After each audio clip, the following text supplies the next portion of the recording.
Hey there, it's Jessica with Starkweather Association Services, your partner in solving member management problems. Welcome to part 3 of our SEO series, where we are sharing simple yet highly impactful strategies to increase your web presence and bring more traffic to your site. If you missed the first 2 parts of this series, be sure to download our SEO for Associations guide and catch on up because you want to have a solid foundation on how to get started. So look for the link to that guide in the comments below. Now, with any new technology or process, we initially feel excited because of all the promise it offers. Who doesn't want to bring new prospects to their site and increase sales, right? But the reality is that there's often resistance to something new. We worry that we don't know enough to be successful, that we might do something wrong and make a big mistake, or that we don't have the resources to keep up with it. That's why this series is teaching you exactly what you need to get started right now. These steps are small and manageable, and the learning curve is fairly low. And again, we have our SEO for Associations guide that you can refer back to at any time. Today, we're going to show you a couple of more steps you can do within your membership AMS with their custom pages. Now, just remember, if you don't have in-house resources, Starkweather can fill in the gap and complete these tasks for you. Or if you just simply need more training to build up your team's competencies, we can do that too. In our last video, we also looked at custom pages and we talked about how to add keywords into your page ID here and the meta title, which is on the settings tab. Today, we want to look at the body of the page, and the very first line of content in your custom page should be a heading 1. Now, in order to do that, you would just highlight the text you have at the top of your page, and from this little menu here, you can select heading 1.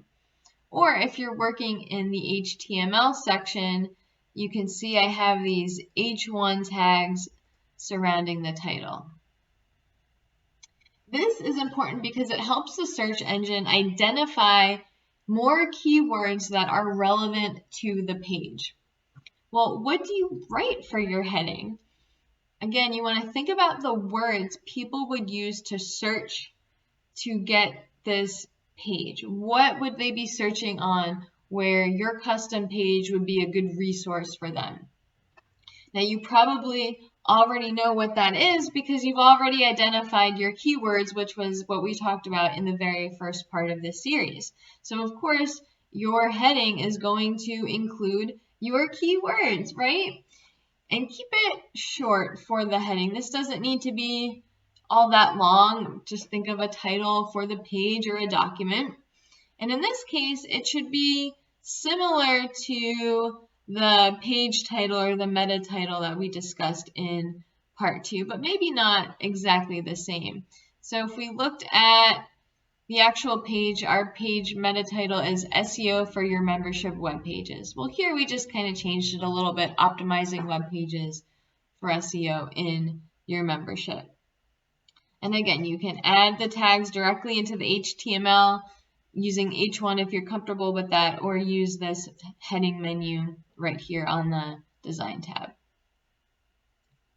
Now, if your content contains subsections, which this one does, we broke it down into 3 steps. So if you also have subsections like this, then you can use the H2 tags. So again, you do this the exact same way, except now you're selecting heading 2, and then in the HTML, you can see we're using the H2 tag.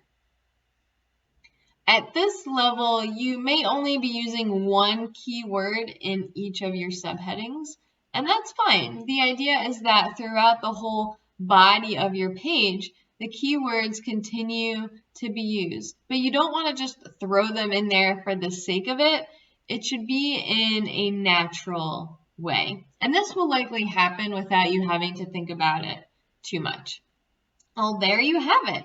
Those are the 3 key steps to getting started with SEO. Identify your keywords, that was part 1. Apply them to your page ID and meta title, that was part 2. And then applying them to your headings, subheadings, and body content, which we just talked about today. Those 3 steps will get you about 50% of the way to optimizing your content for search engines. Once your staff is trained, these steps can become a part of your ongoing content creation process. One final note to leave you with is that SEO involves trial and error. You might pick the perfect keywords on the first try and see that web traffic just shoot up. But certain keywords might be more effective than others. It depends on the level of competition on the web and how users are searching for the content that you provide. So if you didn't get it right the first time, don't be discouraged. Just try and switch it up again. Starkweather's SEO experts can review your Google Analytics data throughout the process to help you determine which pages are getting traffic and which ones aren't, so we know what keywords are most effective for you in bringing traffic to your site. Now, if you are ready to take your SEO further, then reach out to us, send us an email at engage@starkweather.us or visit us online at starkweather.us and schedule a call, and we will be here to help you. We will see you next week. Thanks for watching.